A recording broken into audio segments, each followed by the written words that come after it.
Assalamualaikum warahmatullahi wabarakatuh. Gimana kabarnya semua anak-anakku? Baik, di sini saya dengan Nurisna ini akan mulai pelajaran kali ini yang bertemakan, kalian udah pada tahu belum? Oke, baik, sebelum kita mulai pelajaran kali ini, baiknya kita berdoa menurut kepercayaan dan keyakinan masing-masing. Berdoa dimulai. Selesai. Nah, pelajaran kali ini kita menggunakan metode yaitu daring, yaitu yang berbasis dengan tatap muka seperti ini ya teman-teman. It's really good to be idealistic, but be prepared to be misunderstood. Anyone working on a big vision is going to get called crazy, even if you end up right. Anyone taking on a complex problem is going to get blamed for not fully understanding it, even though it's impossible to know everything up front. Anyone taking initiative will always get criticized for moving too fast because there's always someone who wants to slow you down. In our society, we often don't take on big things because we're so afraid of making mistakes that we ignore all the things wrong today if we do nothing. The reality is, anything we do today is going to have some issues in the future. But that can't stop us from getting started. So what are we waiting for? It is time for our generation defining great works.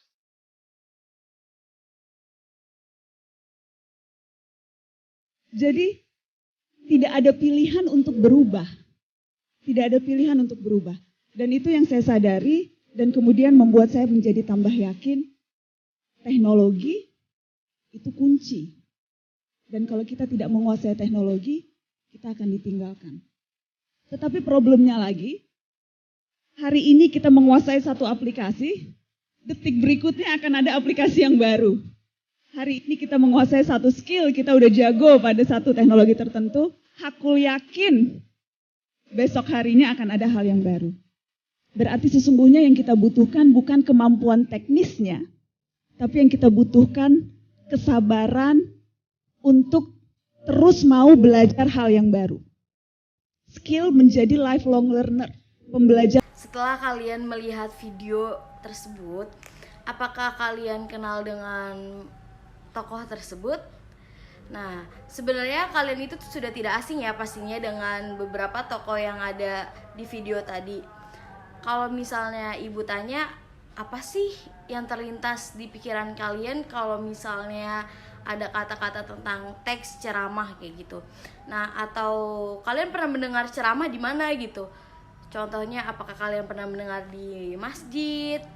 Pernah mendengar orang tua ceramain kalian karena misalnya kalian nakal, ataupun kalian pernah mendengar sebuah ceramah dari guru BK yang ada di sekolahan atau teman-teman yang ngeramahin kalian, teman sekelas kalian seperti itu. Ceramah menurut Kamus KBBI adalah pidato yang dilakukan seseorang di hadapan banyak pendengar kayak gitu. Nah, itu salah satu pengertian dari ceramah. Nah, pasti kan ada juga nih pertanyaan, kok tadi ada yang bilang pidato seperti pidato di depan khalayak banyak orang kayak gitu.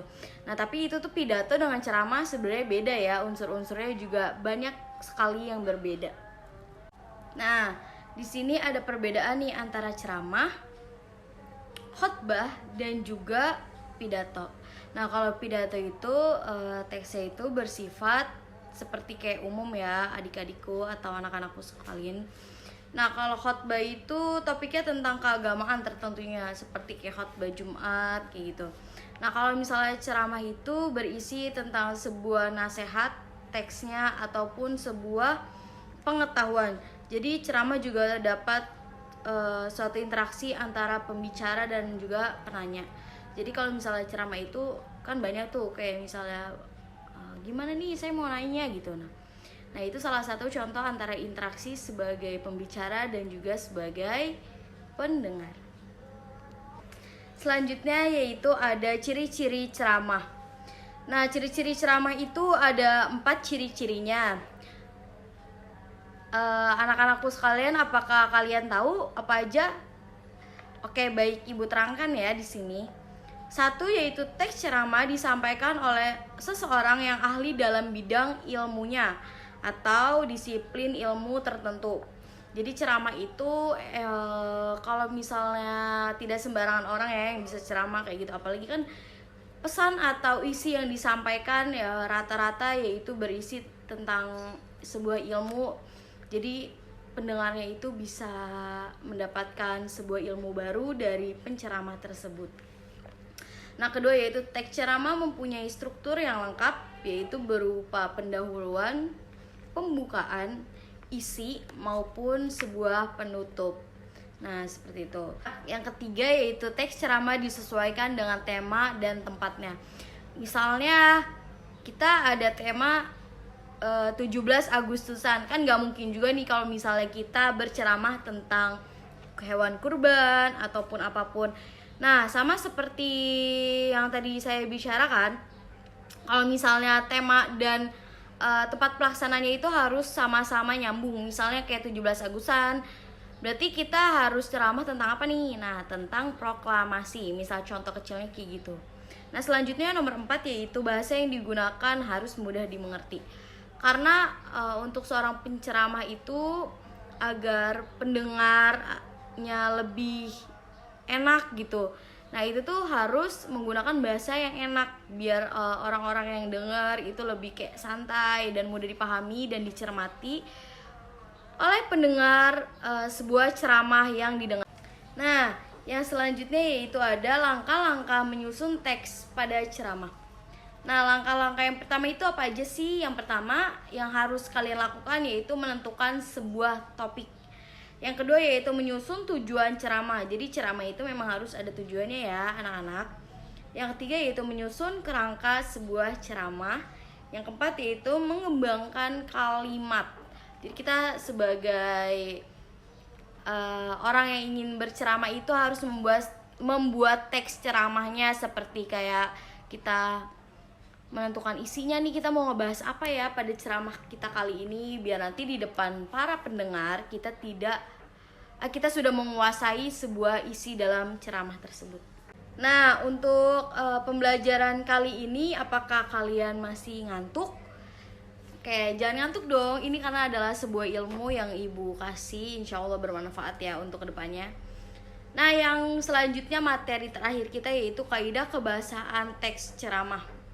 Nah, kaidah kebahasaan teks ceramah itu kita ada 5 kaidahnya. Yang pertama yaitu banyak memakai kata ganti orang pertama tunggal dan kata ganti orang kedua jamak sebagai sapaan. Kata ganti pertama itu contohnya seperti aku, kamu, dan Anda. Kalau kata ganti kedua contohnya seperti ibu-ibu, bapak-bapak, anak-anak, dan juga para hadirin.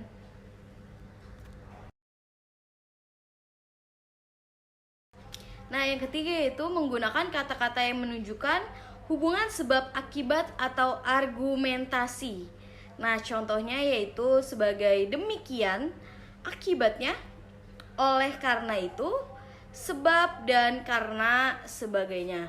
Nomor 4 yaitu banyak memiliki kata kerja mental. Nah, kata kerja mental itu apa? Contohnya yaitu memperhatikan, mengagumkan, dan lain-lain. Nomor 5 yaitu menggunakan kata-kata persuasif. Nah, kata-kata persuasif itu contohnya apa aja? Contohnya yaitu seperti diharapkan, sebaiknya, hendaklah, harus, dan sebagainya. Ya baik, demikian yang dapat Ibu sampaikan. Kurang lebihnya mohon maaf. Oh ya, tolong untuk ketua kelas jangan lupa ya absen teman-temannya dan beritahu Ibu siapa aja yang gak masuk. Baik, sekian Ibu tutup untuk pelajaran luring kali ini. Kurang lebihnya mohon maaf. Wabillahi taufiq walhidayah. Wassalamualaikum warahmatullahi wabarakatuh. Sampai ketemu di lain waktu.